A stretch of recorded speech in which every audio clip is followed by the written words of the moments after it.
Praise the Lord Jesus Christ. Good morning.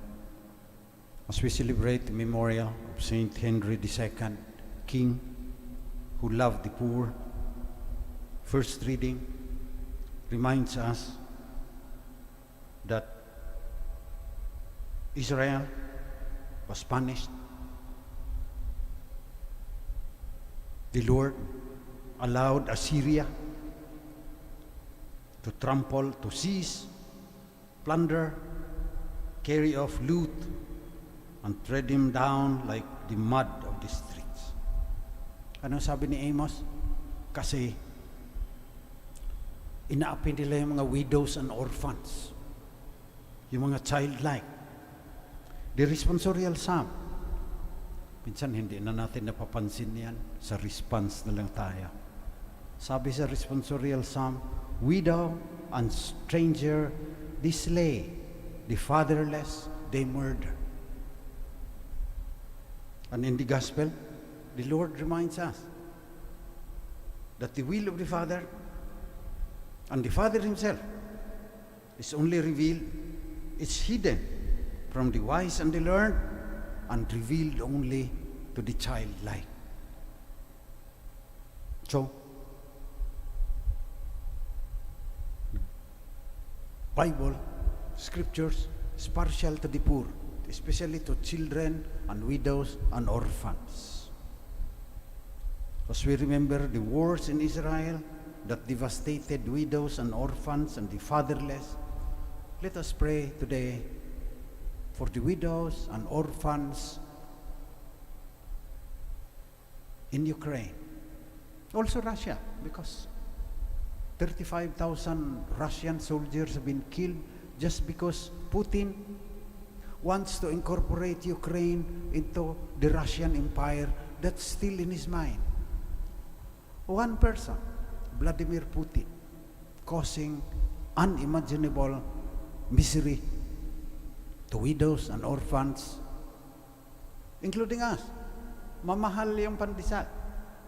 Maraming mag-starve to death na widows and orphans in Africa because the wheat from Ukraine couldn't be exported to them.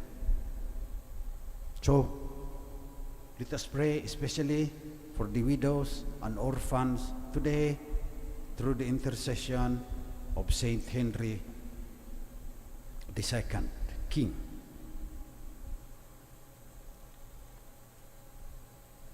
The responsorial psalm, minsan hindi na natin napapansin yan. Pati yung prayers of the faithful.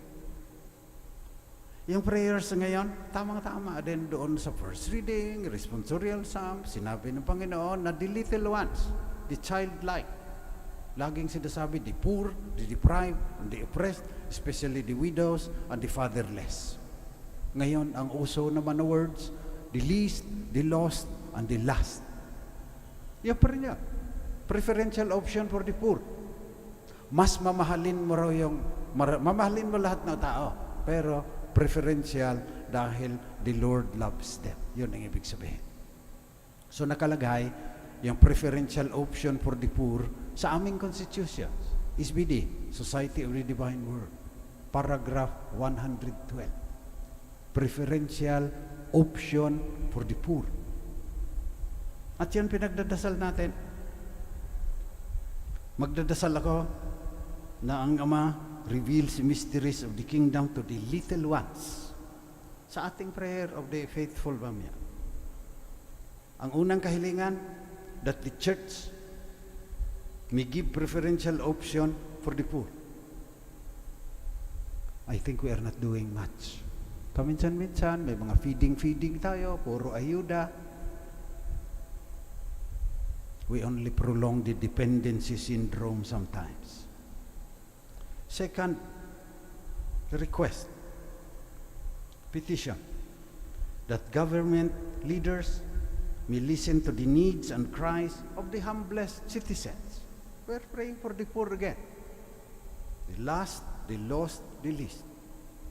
Third petition, that children may get to know God by our teachings and examples.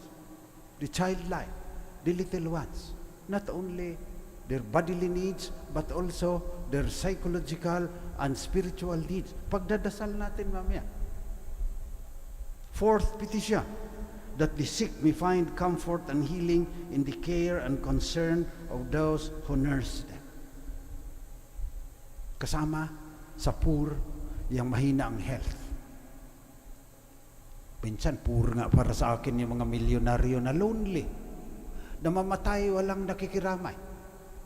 Kasi buong buhay nila, pagpapayaman lang. Samantalang, yung the lowly ones, the childlike, it's to them that Christ will reveal the love of God. So sinasabihan tayo, unless you become like little children, you cannot enter the kingdom of heaven. Ang fifth petition, nagdadasal tayo para sa mga namatay. Lagi naman yan. But I would like to call attention. Pay attention to the prayers. It's connected to the first reading, to the responsorial psalm, to the gospel. Preferential option for the poor. So let us pray through the intercession of Saint Henry that we will be able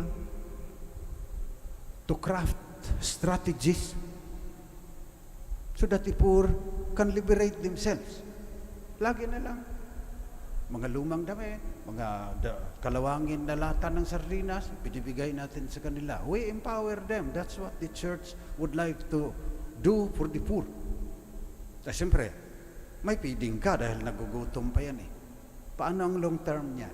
Hindi mo naman mapapakain ng panghabang buhay yan. Magiging dependent din sa iyo yan. Labag din sa dignity nila yan. So yan ang ating pagdasal ngayon. Napakaraming mahirap. Global poverty. In the Philippines, only 400 families control 70% of the wealth. That's not the will of God. At kung kanila na lahat yon, wala nang pag-asa yung marami. Hindi na makakaalpas sa kahirapan niya. So kailangan may social justice in order to really help the poor.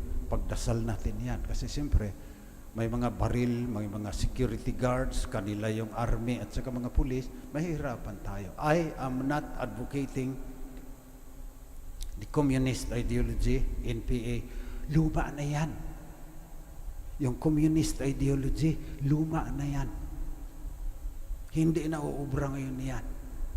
Para sa amin, magbibigay lang ako ng example, ginagawa namin. The keyboard is mightier than the sword. Educational technology, digital. Tinuturuan namin yung mga mahirap. Marami na kaming napalaya. Sa Smoky Mountain, Tondo, ngayon, Calabarzon na siguro, at buong kamay nilaan, as many as possible. Turuan mag-keyboard. Because the keyboard is mightier than the sword.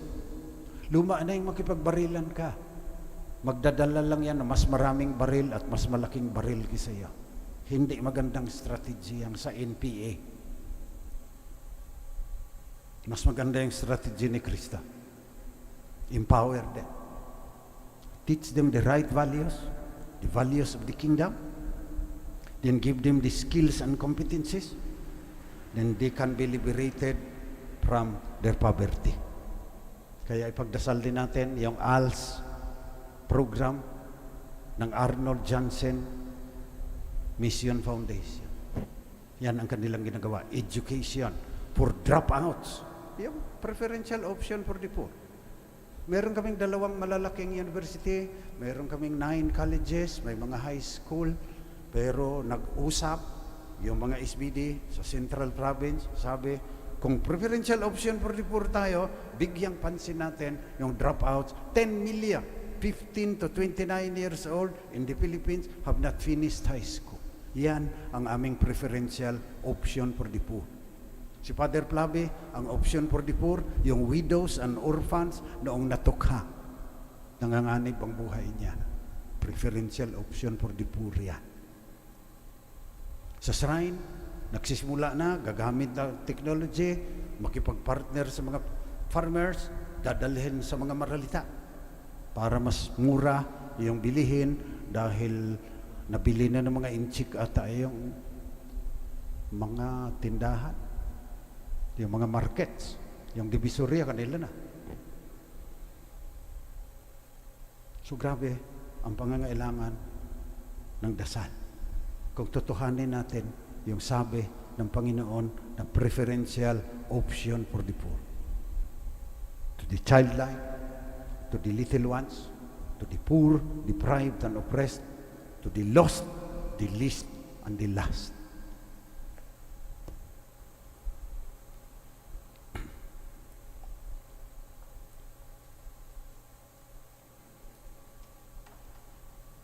Prayers of the faithful.